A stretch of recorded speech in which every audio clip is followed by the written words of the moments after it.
Alright, so I think we've definitely hit that point where I can discuss this now. We've all enjoyed our little celebration here of this collaboration. And through everything, I think that Shift Up really did change how we see collab events, more so in the aspect of what we originally had versus what we have now.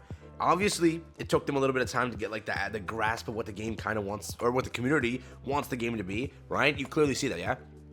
At the start of the game, there were some dud events. I think you know that some of the events weren't good. Then you hit into the kind of Christmas time, and that gave us an event that was like mind-boggling beautiful, correct?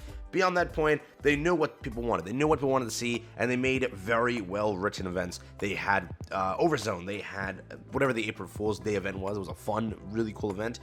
They did have Summer event. That was a pretty good one. There's been some really good, well-written events throughout the actual time of the game. So that happened, right? It took them time to adapt to that idea of what the players want to see. Now we hit into a point where we're here with this collaboration, and they first went through the Chainsaw Man collaboration, which I will say is one of the kind of most, not like most split, but there were a lot of players that just disliked the collaboration entirely, right? You had characters nobody gave a crap for the reason of they weren't too great, correct? Like, you run into a collaboration, you like the characters, the IP and everything, and then you get characters like Maki and Power, which were kind of, if you will, to argue niche, right? They're not the best.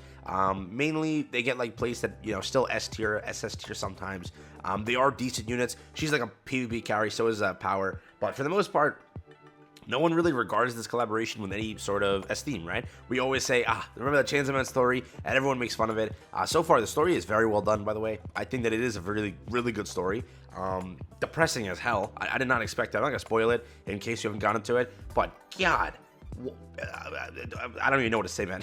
This story, what the fudge? I know what they were gonna do when they started hinting at it in like the middle part, like 5, 6, 7, right? And I'm like, oh no, please don't tell me they're gonna do what I think they're gonna do. And they did what I thought they were gonna do. So screw you, dude. I knew that was coming. Beyond that, though, right? Well done story. Remember, Chainsaw Man as a collaboration, you had two units that were basically regarded as mid to good, like just good, right? Nothing else, right?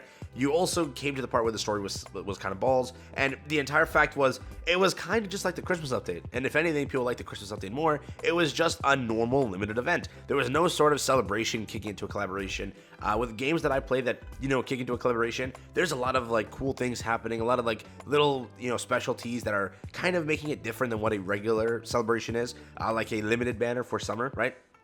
Comparing Summer to Nier, it is a very different thing. I think that Summer was great and a wonderful event, yes, but I think that Nier had a little bit more of a specialty to it, where it was like a little bit of a cherry on top, right? The cool little Easter eggs, catching up with everything. If you're a Nier fan, you definitely enjoy this a lot. There's a lot of Easter eggs here that I can make a 20-minute video describing to you, because there's that many things they went through and kind of did. And then on the aspect of the characters, players just asked one thing, like, please, if you're going to make a collab character, please make them good, right? I want to be able to use my collab character and enjoy with them, and I think that both characters were designed at the best of their ability to where they work. They're not going to shatter the game and ruin the game. They're going to work, be very good, and be a character that goes onto your boss team permanently, and a character that kind of works on solo raid permanently, and a character that really does have a fun sort of team comp where you can set up different characters and have a blast with them, and they both have longevity for the aspect of, in the future, if we get a boss with parts, you know who's gonna kill that with annoying projectiles and whatnot. Yeah, A2's got your back. Then in the future, if any other character buffs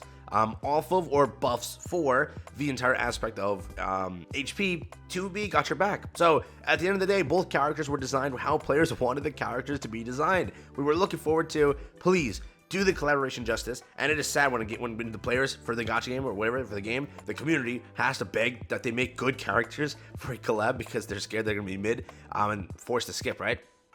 Again, I'm curious what the revenue is, and I think that they are going to see how the revenue turns out, and it is going to be basically because A2 and 2B were simply very good characters. Now, you make very good characters, you're going to make money. Simply put, yeah? You saw what happened when Rosanna released. Even though Rosanna released right after Blanca Noir, there was Rosanna, there was Mast, and there was Nero. Those are three characters that a lot of players were just like, meh, and skipped. Summer Part 1 was an absolute failure. In my opinion, it was an absolute failure. If you're getting your lowest month during a waifu banner where Mary exists, something's wrong. Something is very wrong if that's happening, okay? Now, after Anise, they kicked back up. They made a lot of money on Anise, right? There was no gacha skin. There was no nothing else. There was nothing really big in that month. So Anise did pull numbers. Now, I'm curious. If Nier doesn't sell like 25 to 30 million, I'm going to be astonished and shocked because this collaboration was very, very well done. First off, the IP bringing it to this game, it was a perfect sort of clash in everything. The way they handled it was also amazing.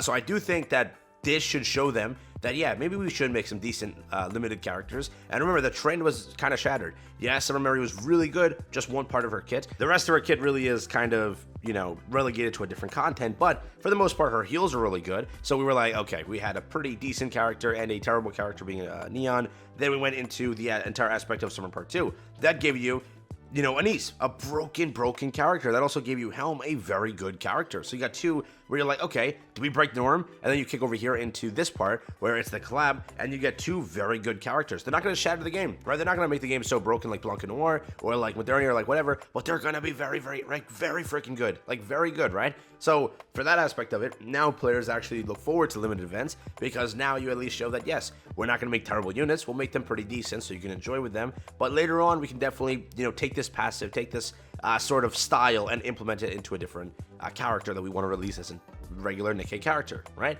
All of that has potential. So that's there, right? All the aspects of the event. The hacking mode is pretty cool. All the freebies, right? Think about it now. It feels like it is a pretty good update. You had additional freebies on top of it before anything else. You had a countdown login with Modernity's event, kicking up into this event. You had some extra multis. You had the bestseller multi also. A little bit of a free thing they added in on there. The login stamp was much better. The story was, again, very good. The coordinate operation feels like normal. Still a cool one. Challenge event still there. Mini games, again, for what it is, the event does feel really well done. It's like the same thing with Overzone, map constantly changing, similar to, again, yes, Summer had that too, but for the most part, I think that this was a very well done event. And again, they did release a gacha skin. Less of the community complained, because guess what? They gave you 2 free skins. Like, think about that now. We were going into thinking, oh, we're gonna have to like complain about A2 and 2B and get more from them because you're gonna have Magima all over again. And they said, don't worry, we'll just give you the skin to shut you up. And it worked, right? For the most part, no one really complained about the or they complained, but not as much, because they gave you a free skin in return. Say, here you go, have this. If you want to pay for the extra one, go pay for the extra one, but you got a free one. And if anything, the free one shows enough for people where they don't care for the paid for one, which is a very good way to handle it too. So I think in this collaboration, they definitely learned that they made mistakes with the first one. Being bad story, didn't really feel too special. Like, the map was dead constantly. It was such a, first off, it was a small map, and naturally the map was like dead. Like, there was no interactions, there was nothing.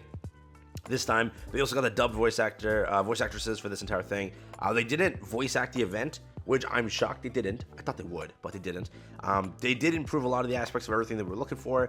So for the most part, I will say they definitely changed how we see collaborations. It's not like a throwaway event that we're like, it's a collab, mid characters, boring things, let's go. Nier, I think, was done very well. Yes, the one thing that I'm waiting for to see, and I'm hoping isn't bad, is the fact that, yes, we have 15 more days with this banner, and 15 more days with this banner, right? So, are they not going to release anything for 2 weeks? Like, I don't want a banner. Don't want a banner. Can we get like a little bit of a small throwaway event or something like that? Just tide us over? Because, you know, in a few days, once I'm done testing A2, it's going to be a rough one to wait 12 more days without anything happening. So, hopefully, something happens, but maybe there's a story part 3 that we don't know about or something like that to tide us over with this event itself. I have no idea. So, with that aspect of it, let's see what happens. But I think that they're going to kick you into a banner when it says 7 days left, right? Because they're not going to make you wait that long, I think. So, with that, we'll see what happens. But yeah, that's basically been it, and I just want to talk about that. I personally think that they definitely did this collaboration justice. 2 great characters, really solid event, better than usual. And the fact that it doesn't feel like a limited event, it feels like an actual celebration of a collaboration. That's what it felt like, right? So for me, my 10 cents, let me know what you think. Could be wrong, just my opinion though. So let me know what you think.